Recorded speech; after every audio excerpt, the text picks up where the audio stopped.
नमस्कार साथियों, मैं अमरीश वर्मा आपका मित्र सिद्धार्थ के ऑफिशियल प्लेटफॉर्म पर स्वागत करता हूं।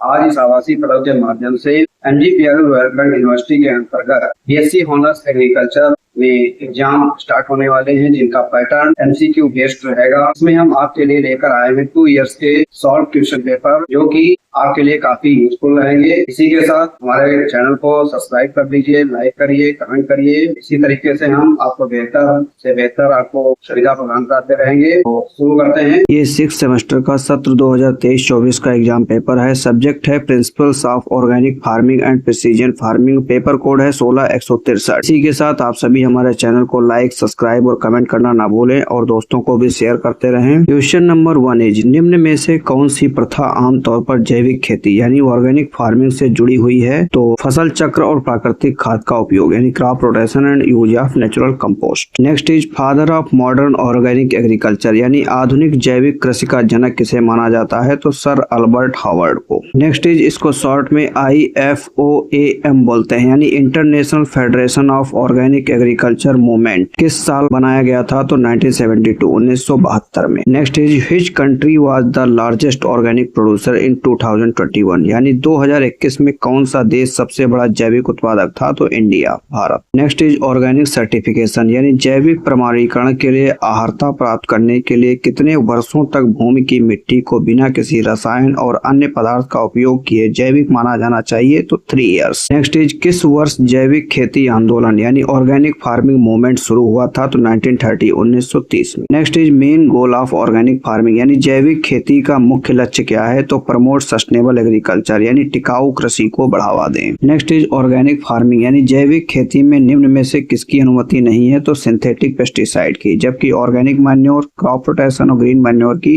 अनुमति है। Next is, primary source of nutrient in organic farming यानी जैविक खेती में पोषक तत्वों के प्राथमिक स्रोत क्या है? तो ऑर्गेनिक कंपोस्ट एंड मैन्योर यानी जैविक खाद और खाद की। Next is, which organization certified organic products in India यानी भारत में जैविक उत्पादों को कौन सा संगठन प्रमाणित करता है? तो एपीडा, इसका पूरा नाम है agriculture processed food product export and development authority. ये न्यू दिल्ली में स्थित है। Next is, primary purpose of crop rotation in organic farming यानी जैविक खेती में फसल चक्र का प्राथमिक उद्देश्य क्या है? तो improve soil fertility and reduce paste यानी मिट्टी की उर्वरता में सुधार करें और कीटों को कम करें। Next is, principle of organic farming यानी निम्न में से कौन सा जैविक खेती का सिद्धांत है? तो इनहांस सॉइल हेल्थ यानी मिट्टी के स्वास्थ्य को बढ़ाना। नेक्स्ट इज, सॉइल हेल्थ यानी मृदा स्वास्थ्य को बनाए रखने के लिए जैविक खेती में कौन सी एक प्रमुख प्रथा है? तो कंपोस्टिंग ऑर्गेनिक वेस्ट यानी जैविक खेती या कचरे से खाद बनाना। Next is, benefit of organic farming यानी निम्न में से कौन सा जैविक खेती का एक लाभ है? तो इम्प्रूव सॉइल फर्टिलिटी यानी मिट्टी की उर्वरता में सुधार। नेक्स्ट इज, निम्न में से कौन सा एक कार्बनिक पारिस्थितिक तंत्र यानी characteristics of N organic ecosystem की विशेषता है? तो बैलेंस्ड न्यूट्रिएंट साइक्लिंग यानी संतुलित पोषक चक्र। नेक्स्ट इज, ऑर्गेनिक इकोसिस्टम यानी एक जैविक पारिस्थितिकी तंत्र में कीट नियंत्रण यानी पेस्ट कंट्रोल आमतौर पर कैसे प्राप्त किया जाता है? तो crop diversification and biological control, फसल विविधीकरण और जैविक नियंत्रण के द्वारा। नेक्स्ट इज, निम्न में से कौन सी प्रथा जैविक पारिस्थितिकी तंत्र में जैव विविधता यानी बायोडाइवर्सिटी को बनाए रखने में मदद करती है? तो क्रॉप रोटेशन एंड पॉलीकल्चर यानी फसल चक्र और polyculture. Next is, organic ecosystem यानी जैविक पारिस्थितिकी तंत्र में केचुए अर्थवर्म्स क्या भूमिका निभाते हैं? तो they enhance soil aeration and fertility, वे मिट्टी के वातन और उर्वरता को बढ़ाते हैं। Next is, primary energy source in an organic ecosystem यानी जैविक पारिस्थितिकी तंत्र में प्राथमिक ऊर्जा स्रोत क्या है? तो सोलर एनर्जी, सौर ऊर्जा। नेक्स्ट इज, निम्न में से किस पोषक स्रोत को जैविक खेती में अनुमति नहीं है? तो सिंथेटिक नाइट्रोजन फर्टिलाइजर की, जबकि ग्रीन मैन्योर, हरी खाद, क्रॉप रेजिड्यू, फसल अवशेष, एनिमल मैन्योर, पशु खाद इनकी आवश्यकता पड़ती है। नेक्स्ट इज, जैविक फसलों के प्रदूषण को रोकने के लिए जैविक खेती में निम्न में से कौन सी प्रथा प्रतिबंधित है? तो यूज ऑफ अनट्रीटेड मैन्योर यानी अनुपचारित पशु खाद का उपयोग, जबकि यूज ऑफ कंपोस्ट खाद का उपयोग, क्रॉप रोटेशन, फसल चक्र, use of cover crops, cover फसलों का उपयोग इनकी जरूरत पड़ती है। नेक्स्ट इज, NCOF यानी national centre for organic farming यानी भारत में जैविक खेती का राष्ट्रीय केंद्र स्थित स्थित है गाजियाबाद में। नेक्स्ट इज प्रिसीजन एग्रीकल्चर यानी सटीक कृषि में वास्तविक समय में फसल की निगरानी के लिए निम्न उपकरण का उपयोग किया जाता है तो ड्रोन्स का। Next is precision agriculture techniques यानी सटीक कृषि तकनीकों को प्रभावी ढंग से अपनाने के लिए क्या महत्वपूर्ण है तो एडिक्वेट ट्रेनिंग एंड सपोर्ट यानी पर्याप्त प्रशिक्षण और समर्थन की। Next is suitable crop for organic farming in arid regions यानी शुष्क क्षेत्रों में जैविक खेती के लिए निम्न में से कौन सी फसल उपयुक्त है तो क्विनोआ। नेक्स्ट इज निम्न में से कौन सी जैविक खेती के लिए उपयुक्त गहरी जड़ वाली यानी डीप रूटेड फसल का उदाहरण है तो कैरेट यानी गाजर। नेक्स्ट इज जैविक खेती में आमतौर पर किस प्रकार की फसलों से परहेज किया जाता है यानी अवॉइड तो जीएम क्रॉप्स यानी जेनेटिकली मॉडिफाइड फसलों का। नेक्स्ट इज जैविक फार्मों को अपना प्रमाणन बनाए रखने के लिए कितनी बार निरीक्षण से गुजरना पड़ता है तो एवरी ईयर यानी हर साल। नेक्स्ट इज जैविक खेती में नाइट्रोजन स्थिरीकरण यानी नाइट्रोजन फिक्सेशन के लिए आमतौर पर किस पोषक संसाधन का उपयोग किया जाता है तो लेगुमिनस प्लांट यानी फलीदार पौधों का। नेक्स्ट इज जैविक खेती के लिए फसल की किस्मों का चयन करते समय कौन सी विशेषता सबसे महत्वपूर्ण है तो लो पेस्टिसाइड्स रिक्वायरमेंट यानी कम कीटनाशक आवश्यकताओं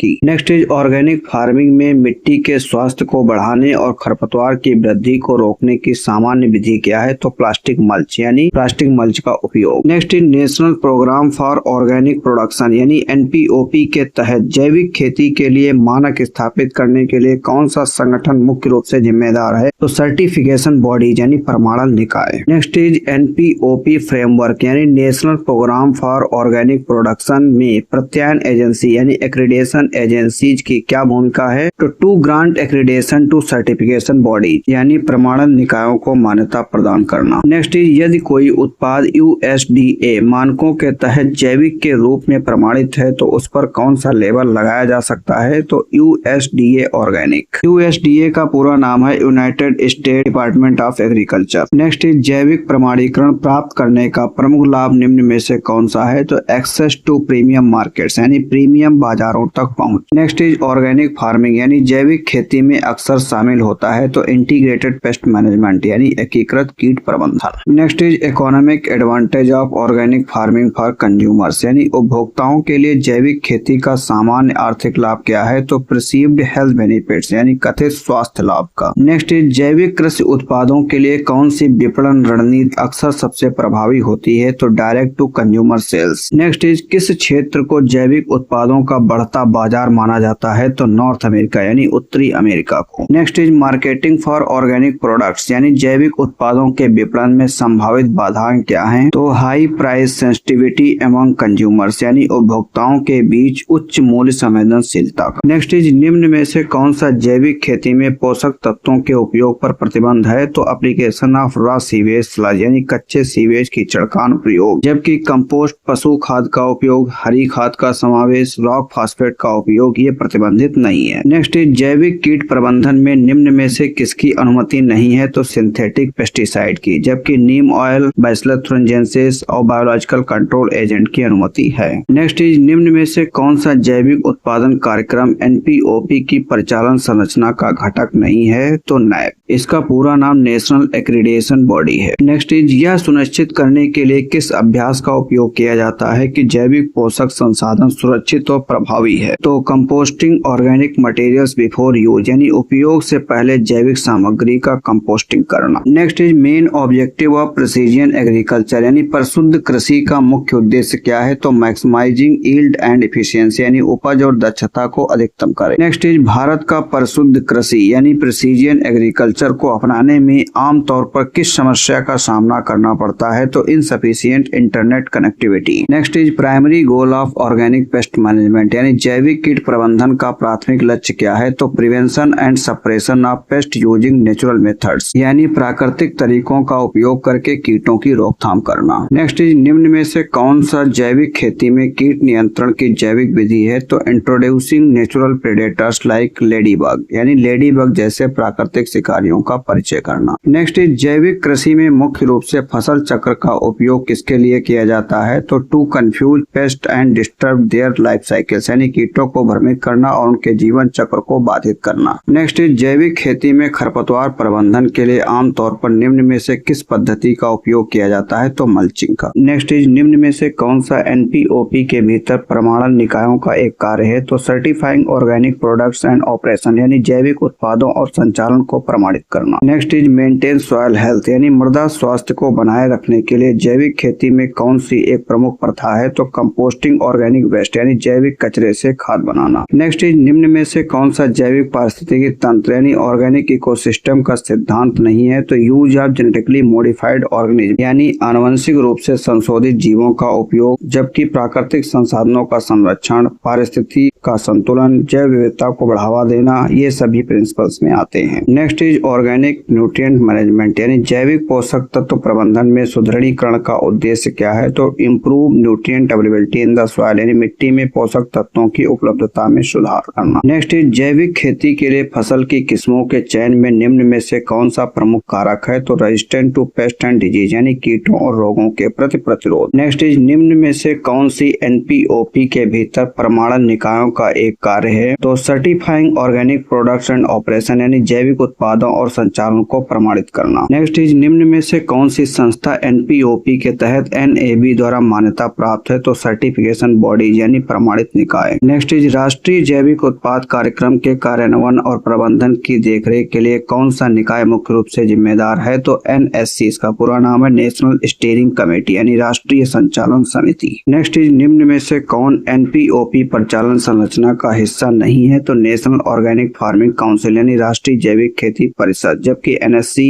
एसोसिएट एक्रीडिटेशन एजेंसीज ये सभी हिस्सा हैं। नेक्स्ट इज कौन सा संगठन आमतौर पर संयुक्त राज्य अमेरिका में जैविक खेती के लिए मानक निर्धारित करता है, तो यूएसडीए इसका पूरा नाम है, United state department of agriculture. Next is जैविक खेती में परिवर्तित होने पर एक आर्थिक विचार क्या है, तो हाई इनिशियल सर्टिफिकेशन कॉस्ट यानी उच्च प्रारंभिक प्रमाणन लागत। नेक्स्ट इज जैविक खेती में परिवर्तित होने पर किसानों को निम्नलिखित में से कौन सी चुनौती का सामना करना पड़ता है, तो immediate loss of all pest control यानी सभी कीट नियंत्रण का तत्काल नुकसान। नेक्स्ट इज प्रिसीजन एग्रीकल्चर यानी सटीक कृषि में मिट्टी की परिवर्तनशीलता को मापने के लिए किस तकनीक का व्यापक रूप से उपयोग किया जाता है, तो जीपीएस यानी ग्लोबल पोजिशनिंग सिस्टम का। Next is precision agriculture in India यानी भारत में सटीक कृषि की एक महत्वपूर्ण चुनौती क्या है, तो हाई कॉस्ट ऑफ टेक्नोलॉजी यानी प्रौद्योगिकी की उच्च लागत। Next is variable rate application यानी परिवर्तनीय दर अनुप्रयोग में क्या शामिल है, तो adjusting input rates based on field conditions यानी क्षेत्र की स्थितियों के आधार पर इनपुट दरों को समायोजित करना। नेक्स्ट इज जैविक प्रमाणीकरण जैविक उत्पादों के विपणन को कैसे प्रभावित करता है, तो इनहांस ब्रांड क्रेडिबिलिटी यानी ब्रांड विश्वसनीयता को बढ़ाता है। नेक्स्ट इज कौन सा कारक विकासशील देशों से जैविक उत्पादों की निर्यात क्षमता को बढ़ाता है, तो इंटरनेशनल सर्टिफिकेशन रिकॉग्निशन यानी अंतरराष्ट्रीय प्रमाणन मान्यता। नेक्स्ट इज जैविक खेती में फसल चक्र यानी क्रॉप रोटेशन क्यों महत्वपूर्ण है, तो it help it controlling beads paste and disease यानी यह खरपतवार कीटों और बीमारियों को नियंत्रित करने में मदद करता है। नेक्स्ट इज एनपीओपी यानी national program for organic production मानकों को लागू करने के लिए राज्य स्तर पर कौन सी संस्था जिम्मेदार है, तो एसओसीएस का पूरा नाम स्टेट ऑर्गेनिक सर्टिफिकेशन एजेंसीज है। Next is main objective of the NPOP यानी राष्ट्रीय जैविक उत्पादन कार्यक्रम का मुख्य उद्देश्य क्या है, तो to regulate organic farming and trade in India यानी भारत में जैविक खेती और व्यापार को विनियमित करना। नेक्स्ट इज जैविक खेती चुनने वाले किसानों के लिए महत्वपूर्ण लाभ क्या है, तो access to premium priced markets यानी प्रीमियम मूल्य वाले बाजारों तक पहुंच। नेक्स्ट इज जैविक खेती में सिंथेटिक सूक्ष्म पोषक उर्वरकों का उपयोग प्रतिबंधित क्यों है, they can harm beneficial soil micro organism यानी वे लाभकारी मिट्टी के सूक्ष्म जीवों को नुकसान पहुंचा सकते हैं। नेक्स्ट इज लेगुमिनस क्रॉप्स यानी फलीदार फसलों को अक्सर जैविक फसल चक्र में क्यों शामिल किया जाता है, क्योंकि दे improve soil fertility through nitrogen fixation यानी वे नाइट्रोजन स्थिरीकरण के माध्यम से मिट्टी की उर्वरता में सुधार करते हैं। नेक्स्ट इज निम्न में से कौन सी जैविक खेती में पोषक तत्वों के उपयोग से संबंधित एक चुनौती है, nutrient deficiency due to limited sources यानी सीमित स्रोतों के कारण पोषक तत्वों की कमी का। नेक्स्ट एंड लास्ट जैविक खेती के लिए विशेष रूप से उगाई गई फसल किस्मों का एक सामान्य लक्षण क्या है, तो टॉलरेंस टू एनवायरमेंट स्ट्रेसेस यानी पर्यावरणीय तनाव के प्रति सहनशीलता का। ये सत्र 2025 का एग्जाम पेपर है। इसी के साथ आप सभी हमारे चैनल को लाइक, सब्सक्राइब और कमेंट करना ना भूलें और अपने दोस्तों को भी शेयर करते रहें। Question number 1 is father of organic farming यानी जैविक खेती के जनक कौन है, तो sir Albert Howard. Next is which year organic farming movement started यानी जैविक खेती आंदोलन कब आरंभ हुआ था, तो 1940 1940 में। Next is which farming system is eco friendly यानी कौन सी कृषि पद्धति पर्यावरण के अनुकूल है तो ऑर्गेनिक फार्मिंग यानी जैविक खेती। Next is which crop azolla fertilizer is used, यानी किस फसल में एजोला उर्वरक का प्रयोग किया जाता है तो धान यानी rice. Next is which country occupies maximum area under organic farming, यानी कौन से देश में सर्वाधिक क्षेत्रफल जैविक खेती के अंतर्गत आता है तो Australia. Next is weeds are control in organic farming, यानी जैविक खेती में खरपतवार नियंत्रण कैसे होता है तो मल्च, बायोहर्बिसाइड, जैवशाकनाशी इन दोनों के द्वारा। Next is compost is well prepared for application, यानी कंपोस्ट प्रयोग करने हेतु तो अच्छी तरह तैयार हो जाती है तो 3 to 4 months यानी 3 से 4 महीने में। Next is blue green algae species is, यानी नील हरित शैवाल की प्रजाति है तो एनाविना। Next is the most common green manure crop is, यानी सबसे अधिक प्रचलित हरी खाद की फसल है तो ढैंचा, इसका नाम है सस्पेनिया रोस्टाटा। नेक्स्ट इज निम्न में कौन सी कार्बनिक खाद है, यानी ऑर्गेनिक मैन्योर तो FYM फार्मएड मैन्योर, गोबर की खाद, कंपोस्ट, गुआनो ये सभी है। नेक्स्ट इज निम्न में से कौन सी विधि खरपतवार नियंत्रण है तो यांत्रिक यानी मैकेनिकल मेथड नहीं है तो क्रॉप रोटेशन, क्योंकि ये कल्चरल मेथड है, जबकि प्लाविंग, होइंग एंड मूविंग ये सब मैकेनिकल मेथड है। नेक्स्ट इज निम्न में से कौन से भारी कार्बनिक खाद यानी बल्कि ऑर्गेनिक मैन्योर है तो कंपोस्ट, जबकि नीम केक, कैस्टर केक और लिंसीड केक ये सभी कंसंट्रेटेड मैन्योर है। Next is main concept of organic farming, यानी जैविक खेती की मुख्य अवधारणा है गिव बैक टू कंट्री, यानी देश को वापस दो, गिव बैक टू सॉइल, मृदा को वापस दो, गिव बैक टू नेचर, प्रकृति को वापस दो ये सभी। नेक्स्ट इज INM, यानी इसका पूरा नाम है इंटीग्रेटेड न्यूट्रिएंट मैनेजमेंट, ये मदद करता है इम्प्रूव सॉइल फर्टिलिटी, मृदा उर्वरता को सुधारना, इनहांस क्रॉप प्रोडक्टिविटी, फसल उत्पादकता बढ़ाना, provide balance nutrition to plant, पौधे को संतुलित पोषण प्रदान करना ये सभी। नेक्स्ट इज सनहेम्प, यानी सनई फसल है, इसका पूरा नाम है क्रोटोलेरिया जेंसिया और ये ग्रीन मैन्योरिंग क्रॉप है यानी हरी खाद की फसल। नेक्स्ट इज जैविक खेती पर राष्ट्रीय कार्यक्रम यानी नेशनल प्रोग्राम कब शुरू हुआ था तो 2001 में। नेक्स्ट इज FYM, इसका पूरा नाम है फार्म यार्ड मैन्योर, जिसको कि गोबर की खाद कहा जाता है, में नाइट्रोजन पाई जाती है तो 0.5% और जबकि फास्फोरस 0.25% और पोटेशियम 0.5%। नेक्स्ट इज NCOF, यानी national centre of organic farming, यानी जैविक खेती का राष्ट्रीय केंद्र स्थित है गाजियाबाद में। Next is found in humus, यानी निम्न में से कौन सा ह्यूमस में पाया जाता है तो फ्लोविक एसिड, ह्यूमिक एसिड, ह्यूमिन एसिड ये सभी पाए जाते हैं। नेक्स्ट इज निम्न में से कौन सा जैव उर्वरक यानी बायो फर्टिलाइजर है तो फास्फोबैक्टीरियम, जबकि नाइट्रोफॉस्फेट, यूरिया और DAP ये केमिकल फर्टिलाइजर है। Next is azotobacter is a bio fertilizer यानी जैव उर्वरक है। Next is azotobacter is associated with, यानी एजोटोबैक्टर किसके साथ जुड़ा है तो सीरियल्स यानी अनाज के साथ। Next is rhizobium is associated with, rhizobium किसके साथ जुड़ा है तो पल्सेस यानी दलहनी फसलों के साथ। नेक्स्ट इज वर्मी कंपोस्ट में नाइट्रोजन पाया जाता है 1.5 से 2.5%। Next is organic farming is mainly based on, यानी जैविक खेती मुख्य रूप से आधारित है इकोलॉजिकल बैलेंस पारिस्थितिक संतुलन पर। नेक्स्ट इज निमेडीन इज ए एंटी इन्फ्लामेटरी है तो इनमें से कोई नहीं आएगा, जबकि यह एंटीबैक्टीरियल, एंटी फंगल और पेस्टिसाइड में भी वर्क करता है, लेकिन तीनों ऑप्शन होने की वजह से नन ऑफ दी जाएगा इसमें। नेक्स्ट इज कार्बनिक पदार्थ में कितने प्रतिशत कार्बनिक कार्बन यानी ऑर्गेनिक कार्बन पाया जाता है तो 58%, इसको बेमेलियन फैक्टर भी बोलते हैं। Next is which Indian state fully adopted organic farming, यानी कौन से भारतीय राज्य ने पूर्ण रूप से जैविक खेती को अपनाया तो सिक्किम ने 2016 में। नेक्स्ट इज ADCO मेथड, यानी एडिको विधि से तैयार की जाती है तो compost. Next is nitrogen content in atmosphere, यानी वायुमंडल में नाइट्रोजन पाई जाती है 78%, ये सभी जानते होंगे। Next is which bacteria converts nitrite to nitrate, यानी कौन सा जीवाणु नाइट्राइट को नाइट्रेट में परिवर्तित करता है तो नाइट्रोबैक्टर, जबकि नाइट्रोसोमोनास अमोनिया को नाइट्राइट में परिवर्तित करता है। Next is organic carbon is measured by, यानी कार्बनिक कार्बन किस विधि से मापा जाता है तो वाकले एवं ब्लैक मेथड से। नेक्स्ट इज निम्न में से कौन सा नाइट सॉइल है तो ह्यूमन एक्सक्रीटा यानी मानव अवशिष्ट। नेक्स्ट इज निम्न में से कौन सा गन्ने में उप उत्पाद है यानी by product of sugar cane तो press mud. Next is full form of FYM farm yard manure, इसे गोबर खाद कहते हैं। नेक्स्ट इज कार्बनिक उत्पाद के प्रमाणीकरण यानी सर्टिफिकेशन की सरकारी संस्था है तो एपीडा, इसका पूरा नाम है agricultural and processed food product export and development authority और इसका मुख्यालय नई दिल्ली है। नेक्स्ट इज IFOAM, इसका पूरा नाम है international federation of organic agriculture movement, का गठन किस वर्ष में हुआ था तो 1972 में। Next is main principle of organic farming, यानी जैविक खेती का मुख्य सिद्धांत है सस्टेनेबिलिटी यानी स्थिरता। नेक्स्ट इज किस राज्य ने शून्य बजट प्राकृतिक खेती यानी जीरो बजट नेचुरल फार्मिंग की पहल शुरू की थी तो कर्नाटक ने। Next is role of rhizobium in organic farming, यानी जैविक खेती में राइजोबियम का योगदान है नाइट्रोजन फिक्सेशन यानी नाइट्रोजन का स्थिरीकरण करना। Next is blue green algae सी यानी नील हरित शैवाल का प्रयोग जैविक खेती ऑर्गेनिक फार्मिंग में किसके लिए किया जाता है? तो नाइट्रोजन के लिए। नेक्स्ट इज राइजोबियम ट्राइफोलाई प्रयोग की जाती है बरसीम में। नेक्स्ट इज निम्न में से कौन सा जैव उर्वरक यानी बायो फर्टिलाइजर नहीं है? तो फंजाई, जबकि राइजोबियम, एल्गी और साइनोबैक्टीरिया ये सभी बायो फर्टिलाइजर हैं। नेक्स्ट इज नाइट्रोजन फिक्सेशन यानी नाइट्रोजन स्थिरीकरण में कौन सा तत्व आवश्यक है? तो फास्फोरस। नेक्स्ट इज निम्न में से कौन सा सांद्रित कार्बनिक खाद यानी कंसंट्रेटेड ऑर्गेनिक मैन्योर है? तो ऑयल केक्स, जबकि FYM, कंपोस्ट, ग्रीन मैन्योर ये सभी बल्की मैन्योर है यानी भारी खाद। Next is highest nitrogen percent यानी सर्वाधिक नाइट्रोजन पाया जाता है तो ग्राउंडनट केक में 7.3%। नेक्स्ट इज निम्न में से कौन सा कार्बनिक उर्वरक यानी ऑर्गेनिक फर्टिलाइजर है? तो यूरिया। नेक्स्ट इज एजोला एक फर्न है। नेक्स्ट इज BGA यानी ब्लू ग्रीन एल्गी का प्रयोग किया जाता है तो राइस धान में। नेक्स्ट इज वर्मी कंपोस्ट किससे तैयार की जाती है? तो अर्थवर्म यानी केचुओं से। नेक्स्ट इज निम्न में से कौन सा जैविक खेती में प्रयोग नहीं होता है? तो यूरिया, जबकि वर्मी कंपोस्ट, एजोला और कंपोस्टिंग का प्रयोग किया जाता है। Next is Bangalore method of composting यानी कंपोस्ट बनाने हेतु बैंगलोर विधि किसने विकसित की थी? तो CN आचार्य ने। नेक्स्ट इज निम्न में से कौन सा रसायनों द्वारा बनाया जाता है? तो पेस्टिसाइड्स यानी कीटनाशी, जबकि बायो फर्टिलाइजर, ऑर्गेनिक मैन्योर और वर्मी कंपोस्ट में केमिकल का यूज नहीं किया जाता है। Next is the soil fertility is reduced यानी मृदा उर्वरता कम हो जाती है तो इम्बैलेंस्ड यूज ऑफ फर्टिलाइजर यानी उर्वरकों का असंतुलित प्रयोग करने से, जबकि मल्चिंग और क्रॉप रोटेशन से सॉइल फर्टिलिटी बढ़ती है। नेक्स्ट इज निम्न में से कौन नाइट्रीकरण अवरोधक यानी नाइट्रिफिकेशन इनहिबिटर्स है? तो नीम केक, नीम की खली। Next is in organic farming weeds are controlled by यानी जैविक खेती में खरपतवार नियंत्रण किए जाते हैं तो थर्मोकली यानी तापायन द्वारा, मैकेनिकली यांत्रिक विधि से, मल्चिंग के द्वारा, इन सभी के द्वारा। Next is father of organic farming in India यानी भारत में जैविक खेती के जनक कौन है? तो सुभाष पालेकर, जबकि MS स्वामीनाथन को फादर ऑफ ग्रीन रेवोल्यूशन कहा जाता है और व्हाइट रेवोल्यूशन का पिता वर्गीज कुरियन को जाना जाता है। Next is transformation of ammonium to nitrate यानी अमोनियम से नाइट्रेट के रूपांतरण को नाइट्रिफिकेशन यानी नाइट्रीकरण कहा जाता है। Next is suitable pH for earthworm यानी केचुए के लिए उपयुक्त pH है तो 6.5 से 7। नेक्स्ट इज कौन सी फसल में नाइट्रोजन स्थिरीकरण जीवाणु यानी नाइट्रोजन फिक्सिंग बैक्टीरिया होते हैं? तो चिकपी यानी चना में, क्योंकि ये लेगुमिनस क्रॉप है। नेक्स्ट इज एपीडा का मुख्यालय यानी हेडक्वार्टर कहाँ है? तो न्यू दिल्ली। इसका पूरा नाम है agricultural and processed food product export development authority. Next is the handbook of organic farming के लेखक कौन है? तो अरुण कुमार शर्मा। नेक्स्ट इज किस फसल के खेत से मेथेन गैस निकलती है? तो राइस यानी धान से। नेक्स्ट इज कौन सा संगठन जैविक खेती के लिए अंतरराष्ट्रीय मानक निर्धारित करता है? तो IFOAM यानी international federation of organic agriculture movement. Next is कौन सी फसलें मृदा उर्वरता को पुनः स्थापित कर सकती हैं? तो लेगुमिनस यानी दलहनी फसलें। Next is precision agriculture is also known as यानी परिशुद्ध कृषि को सैटेलाइट फार्मिंग यानी उपग्रह खेती के नाम से भी जाना जाता है। Next is Mahatma Gandhi integrated farming research institute is situated यानी महात्मा गांधी एकीकृत खेती अनुसंधान संस्थान स्थित है मोतिहारी, बिहार में। नेक्स्ट इज लीसा संबंधित है ऑर्गेनिक फार्मिंग यानी जैविक खेती से। इसका पूरा नाम है low external input sustainable agriculture. Next is full form of IFOAM international federation of organic agriculture movement. Next is full form of INM integrated nutrient management यानी एकीकृत पोषक तत्व प्रबंधन। Next is the 3 secondary nutrients are essential for growth यानी पौधों की वृद्धि के लिए आवश्यक 3 द्वितीय पोषक तत्व कौन कौन से हैं? तो कैल्शियम, मैग्नीशियम और सल्फर, जबकि प्राइमरी न्यूट्रिएंट है आपका NPK।